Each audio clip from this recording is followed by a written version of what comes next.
Assalamualaikum warahmatullahi wabarakatuh. Selamat pagi dan salam sejahtera untuk kita semua.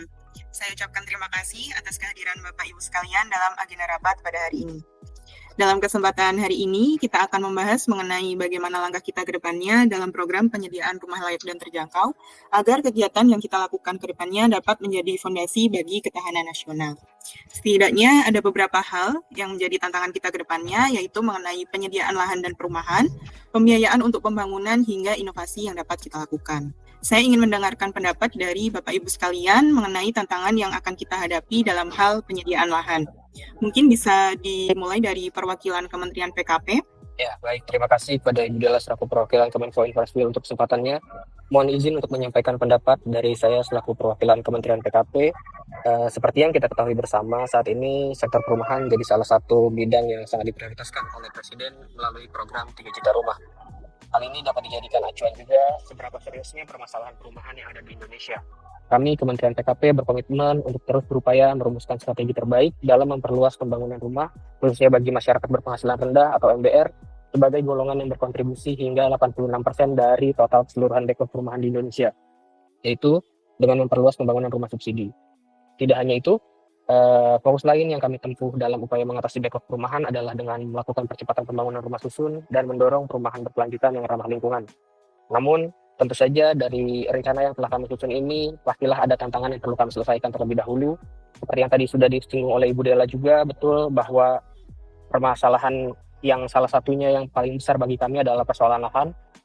Oleh sebab itu, perlu dijadikan perhatian serius dan membutuhkan sinergi antara kementerian dan lembaga demi mencapai target ketahanan nasional dalam sektor perumahan.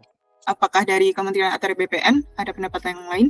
Terima kasih Bu untuk waktu dan kesempatannya. Kalau dari kita, saya selaku perwakilan ATR BPN, jika bicara soal penyediaan rumah layak dan terjangkau, masalah utamanya memang ada di lahan.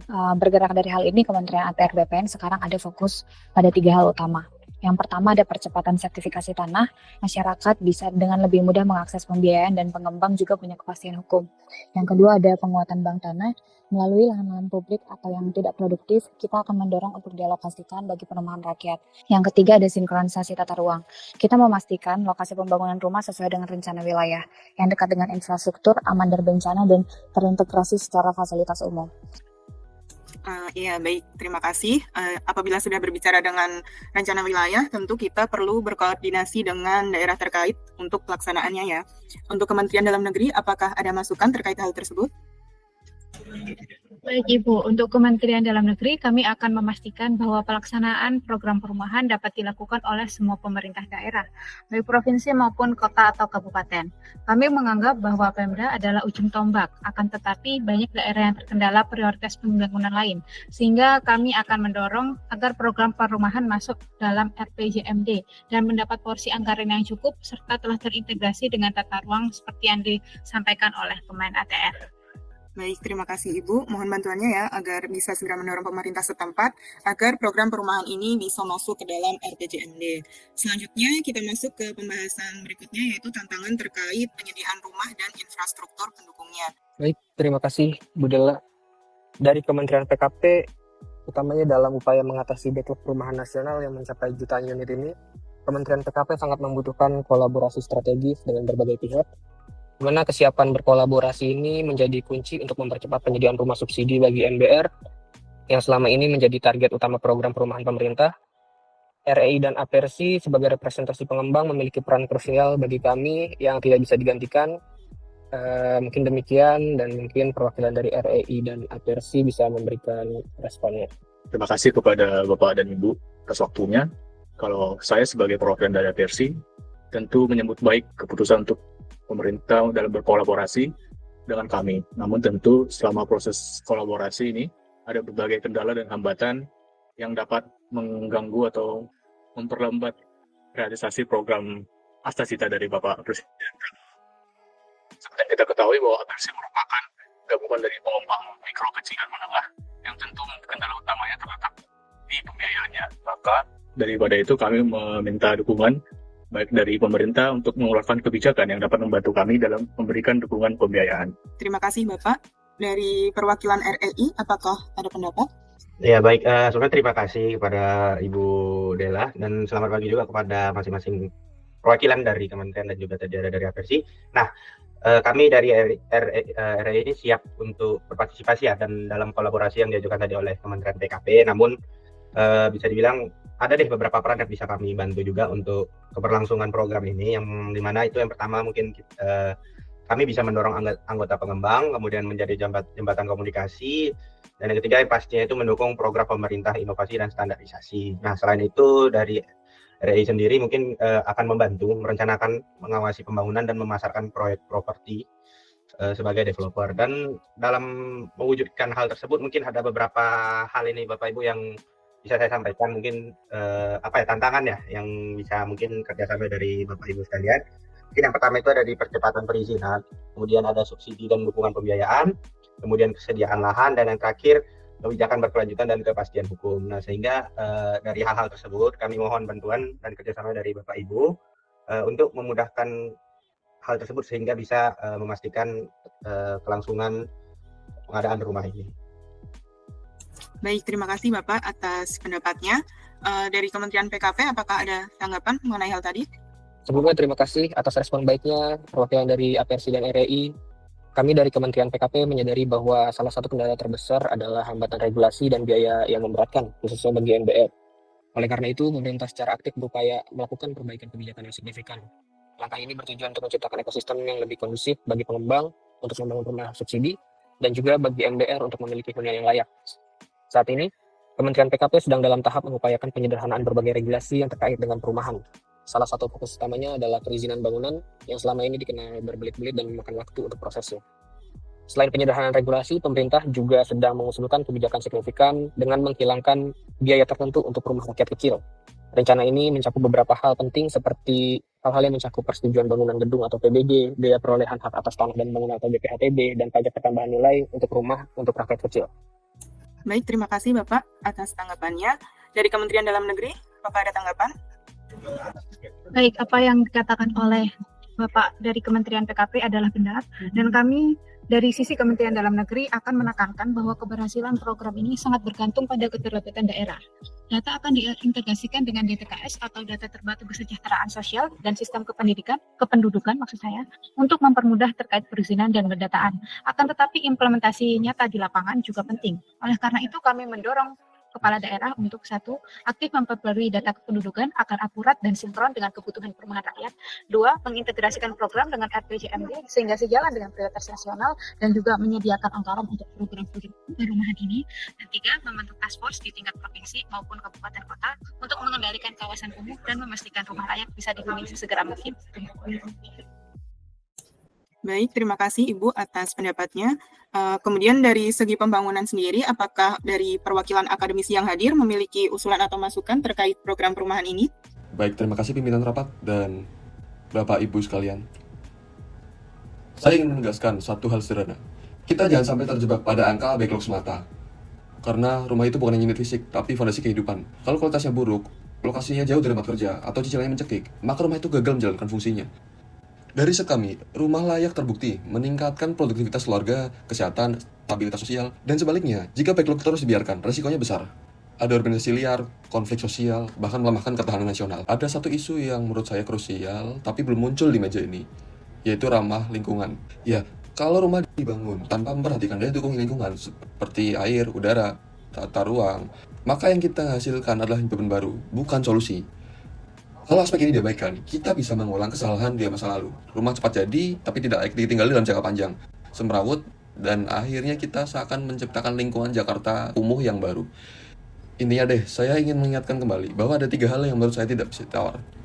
Yaitu rumah itu harus layak huni, ramah lingkungan, dan tepat sasaran. Itu semua demi mencegah adanya permasalahan lanjutan yang sulit diatasi. Mungkin itu saja tambahan dari saya, Ibu. Baik, terima kasih atas masukan dari Bapak Ibu sekalian.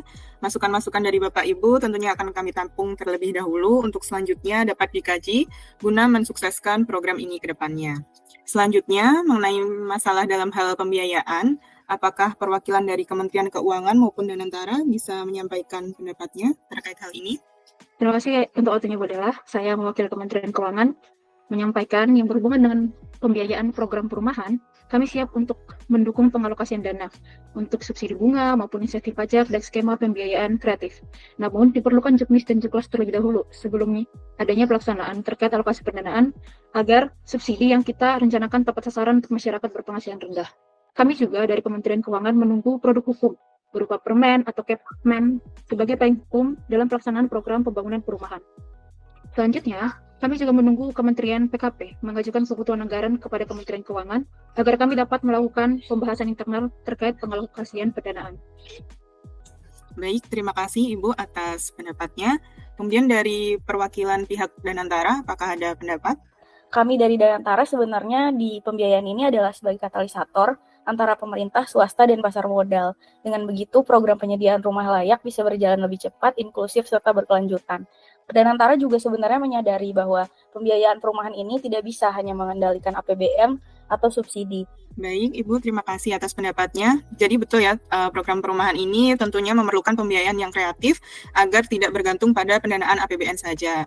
Jadi dari BP Tapera ataupun PT SMF, apakah dukungan yang dapat diberikan terkait dengan program pembiayaan perumahan ini? Ya, terima kasih Bu Dela dari Kemenko Infrastruktur. Saya Aryo dari BP Tapera.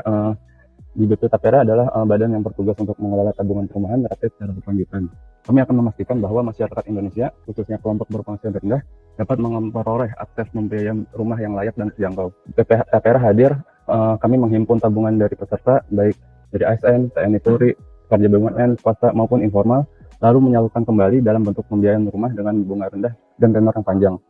Karena itu BP Tapera berkomitmen untuk terus berkolaborasi dengan kementerian terkait, lembaga keuangan, serta pengembang agar penyediaan rumah semakin inklusif dan berkelanjutan. Itulah wujud nyata kontribusi BP Tapera dalam memperkuat ketahanan nasional. Mungkin untuk pendapat lainnya dapat disampaikan oleh PT SMF. PT SMF sendiri diberikan mandat untuk sebagai pendukung pembiayaan sekunder perumahan, sehingga kami akan memastikan lembaga keuangan sebagai penyalur KPR baik perbankan maupun non-perbankan memiliki akses pendanaan jangka panjang yang stabil. Dengan demikian masyarakat kami yakin akan lebih aman dalam pembiayaan perumahannya, terutama yang berpenghasilan rendah. Selain itu kami juga berusaha untuk mengembangkan instrumen keuangan inovatif melalui sekuritas KPR dan juga obligasi untuk memperluas pembiayaan dan juga menciptakan sistem keuangan perumahan yang lebih sehat dan berkelanjutan agar visi penyediaan perumahan layak dapat dilaksanakan di seluruh Indonesia bisa terwujud dengan baik. Baik, terima kasih Bapak atas pendapatnya. Mungkin sebelum kita tutup rapat pada hari ini, apakah ada tambahan dari Kementerian PKP? Terima kasih Bu Dela. Sebelumnya saya ingin mengucapkan terima kasih kepada semua pihak atas atensinya untuk program penyediaan perumahan ini. Mungkin sebagai tindak lanjut dari pembahasan hari ini, kami dari Kementerian PKP akan melaksanakan agenda terpisah sebagai bentuk konfirmasi dan juga penjelasan atas landasan hukum yang diperlukan seperti tadi Kepmen, Permen, dan sebagainya, serta pembahasan lebih lanjut terkait anggaran. Selain itu, saya juga mengucapkan terima kasih serta permohonan kerjasama untuk Danantara, BP Tapera, dan juga PT SMF untuk tidak bosan-bosannya mensupport kami dalam penyelesaian dan juga keberhasilan proyek ini. Baik, terima kasih atas pendapat dan masukan yang sangat berharga dari Bapak Ibu sekalian. Dari rapat pada hari ini dapat saya simpulkan beberapa poin penting, di antaranya yang pertama, kolaborasi lintas kementerian, lembaga, swasta, dan akademisi itu mutlak diperlukan demi mendukung kelancaran program perumahan ini. Permasalahan terkait lahan dan perizinan harus segera dipercepat penyelesaiannya baik oleh Kementerian ATR BPN maupun pemerintah daerah setempat. Kemudian skema pembiayaan itu harus diperkuat melalui BP Tapera, PT SMF, Danantara, serta dukungan finansial dari Kemenkeu. Kemudian untuk pengembang besar maupun kecil, perlu diberikan ruang juga untuk berkontribusi secara nyata dalam program pembangunan perumahan ini. Dan yang terakhir, rumah yang dibangun itu harus layak huni, ramah lingkungan, dan juga tepat sasaran. Dengan langkah-langkah ini, semoga kita bisa mewujudkan cita-cita dalam membangun ketahanan nasional, dimulai dari unit terkecil masyarakat kita, yaitu keluarga yang tumbuh di rumah yang layak dan terjangkau. Mari kita jadikan rapat ini sebagai langkah awal untuk memulai program kita ke depannya. Demikian kegiatan rapat pada hari ini. Terima kasih atas partisipasi dan kontribusi dari Bapak Ibu sekalian. Semoga hasil rapat ini dapat segera ditindaklanjuti dengan baik. Wassalamualaikum warahmatullahi wabarakatuh.